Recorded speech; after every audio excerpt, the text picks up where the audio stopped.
प्रिय मित्रों, सादर नमस्कार। कैसे हैं आप सभी? उम्मीद करता हूं कि आप सभी कुशल और स्वस्थ होंगे। मित्रों, इस सृष्टि में हर एक जीव की अपनी एक अलग विशेषता और उपयोगिता है। हर जीव को ईश्वर ने बहुत सोच समझकर महावैज्ञानिक, महायोगी बनकर पहले से योजना बनाकर हम सबों को बनाया है। सभी जीवों की रचना की है। उस महाविशाल प्रकाश पुंज के हम छोटे से अंश हैं। मित्रों, आज उसी बृहद रचनाकार की एक सुंदर रचना राजहंस पंछी के जीवन से हम सभी भली भांति अवगत होंगे। मित्रों, यदि यह जानकारी आप सबों को पसंद आए तो इस चैनल को सब्सक्राइब करें, घंटी दबाकर ऑल पर क्लिक करें, जिससे मैं आप सबों की सेवा में सदा उपस्थित रहूं। राजहंस पंछी को अंग्रेजी में फ्लेमिंगो, साधारण भाषा में मराल के नाम से और वैज्ञानिक नाम फोनिको पटेरिडे के नाम से जाना जाता है।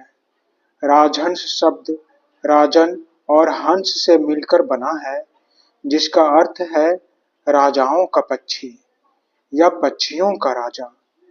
ऐसे भी एनाटीडे परिवार और अन्य सभी जल पक्षियों में हंस आकार और वजन में सबसे बड़ा होता है। कोई दूसरा जल पक्षी राजहंस के जितना ना तेज उड़ पाता है, ना ही इससे तेज पानी में तैर सकता है। संसार में हंसों की 6 या 7 प्रजातियां हैं। ये पक्षी मुख्य रूप से समशीतोष्ण क्षेत्रों में पाए जाते हैं। एशिया, यूरोप, अमेरिका, अफ्रीका और ऑस्ट्रेलिया महाद्वीपों में ये मुख्य रूप से पाए जाते हैं। राजहंस कम गहरे और खारे पानी वाली जगहों पर अधिक मात्रा में रहते हैं। राजहंस की लंबी सुंदर गर्दन, चपटी बड़ी चोंच होती है। विभिन्न प्रजातियों के चोंच के रंग अलग अलग रंगों में होते हैं।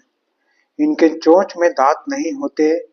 चोंच के किनारे में आरी जैसी नुकीले सिरे होते हैं। ये पक्षी इसी नुकीले धार से अपना भोजन टुकड़े में बदलते हैं। ऐसे तो यह पक्षी बहुत तेज उड़ और तैर सकता है, फिर भी धीरे धीरे भी आकार में उड़ना और पानी में धीरे से मचल मचल कर तैरना यह अपनी शान समझता है। इसके मजबूत बड़े शरीर को 2 लंबे टांगे संभाले रखते हैं।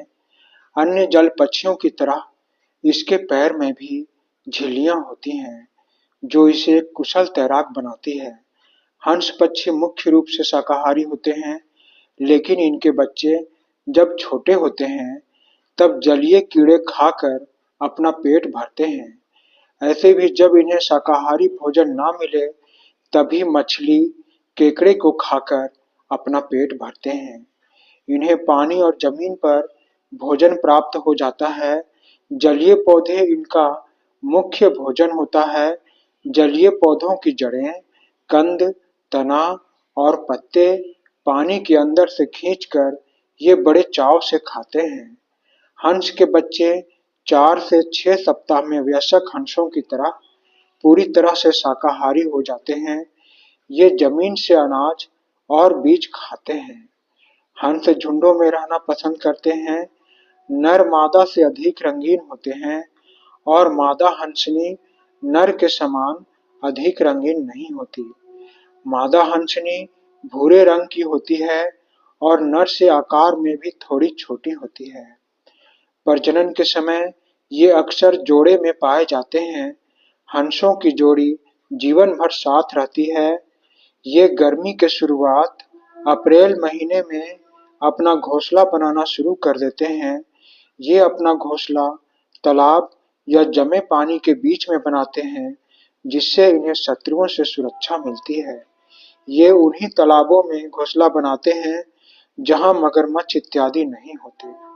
इनके घोंसले सूखे लकड़ी, तने, तिनके, लताओं से बने होते हैं, जिसके अंदर नरम पंख रखे होते हैं ताकि बच्चों को आराम मिल सके। मादा एक बार में 6 से 8 अंडे देती हैं। जब मादा अंडे सेती है तब नर घोंसले, अंडे और मादा की रक्षा करता है। साथ ही इनके भोजन का इंतजाम भी बहुत अच्छे से करता है। कभी कभी नर भी अंडों को सेता है। 32 से 45 दिनों में अंडों से चूजे बाहर निकलते हैं। इन चूजों का रंग कृमि भूरा या कृमि काला होता है। इनके बच्चों का गर्दन अंडे से बाहर आने के समय कड़ा होता है, जो बड़े होने पर लचीला और लंबा हो जाता है। इनके बच्चे अंडे से बाहर निकलने के 10 से 12 घंटे के बाद थोड़े उड़ और तैर सकते हैं। कुछ हंस के प्रजाति अपने नन्हे बच्चों को पानी में अपने पीठ पर बैठाकर सैर भी कराते हैं। एक नन्हा बच्चा 4 साल में वयस्क हो जाता है। इनकी अधिकतम आयु 45 से 50 साल तक की होती है। भारत में सिग्नस ओलार नाम का हंस ज्यादातर पाया जाता है, जो एक तरह से कम बोलता है, ज्यादातर चुप ही रहता है। ऐसे तो हंस एक मिलनसार पक्षी होते हैं। इनके कई प्रजाति काफी शोर मचाते हैं। भारत में पाए जाने वाले हंस पक्षी नर का वजन 9 से 14 किलोग्राम तक होता है, जबकि मादा हंसनी का वजन 7 से 10 किलोग्राम तक होता है।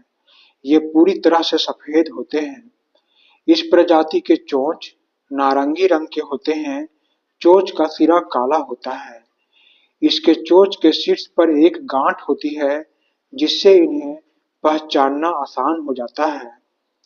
राजहंस के प्रजातियों में तुरही, हूपर, सीटी, काला हंस, मूक हंस प्रचलित प्रजातियां हैं। तुरही हंस का गर्दन एकदम सीधी होती है और यह उत्तरी अमेरिका में पाई जाती है। सभी हंसों में तुरही प्रजाति सबसे बड़े आकार के होते हैं। इसी तरह हूपर हंस का प्रजाति यूरोप में पाया जाता है। इसका आकार और वजन तुरही प्रजाति से थोड़ा कम होता है। सीटी प्रजाति टुंड्रा क्षेत्र में पाए जाते हैं। ये अक्सर सीटी बजाने जैसा आवाज निकालते हैं, इसीलिए इस प्रजाति को सीटी कहा जाता है। काला हंस ऑस्ट्रेलिया और न्यूजीलैंड में पाए जाते हैं। इस प्रजाति का पूरा शरीर काला रंग का होता है। इसी प्रकार मूक हंस, जो भारत और एशिया के कुछ हिस्सों में पाए जाते हैं, ये बहुत कम बोलते हैं। हूपर फिनलैंड का राष्ट्रीय पक्षी है, जबकि मूक हंस डेनमार्क का राष्ट्रीय पक्षी है। हंस पक्षी प्रेम और आस्था का प्रतीक है, क्योंकि यह पक्षी अपने पूरे जीवन में एक ही जोड़े के साथ अपना जीवन बिताते हैं। आस्था का प्रतीक इसलिए कि कई देवी देवता इसे अपना वाहन मानते हैं, जैसे ब्रह्मा, विश्वकर्मा, देवी सरस्वती। हंस पक्षी के कुछ खास बातें इस प्रकार हैं।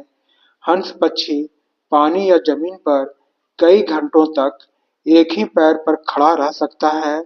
कुछ प्रजाति अपने पैर से पानी के अंदर कीचड़ को हिलाकर पौधों को बाहर निकालते हैं। ये खारे पानी वाले झीलों, तालाबों में ज्यादा समय बिताते हैं। ये अलग प्रकार की आवाज से अपने जोड़े को संदेश पहुंचाते हैं। सपने में तैरते हुए हंस को देखना, दो हंसों का जोड़ा देखना, हंस को दाना खिलाते हुए देखना बहुत शुभ माना जाता है। लेकिन काले हंस या मरे हुए हंस को सपने में देखना बहुत अशुभ माना जाता है। इस प्रकार मित्रों, यह पक्षी पवित्रता और प्यार का प्रतीक है। इसे विवेकी पक्षी भी माना गया है। हम सभी पक्षियों की तरह हंस पक्षी का संरक्षण करें, यह हमारा कर्तव्य है। आशा करता हूँ मित्रों कि यह लेख आप सबों को पसंद आई होगी। धन्यवाद मित्रों, धन्यवाद।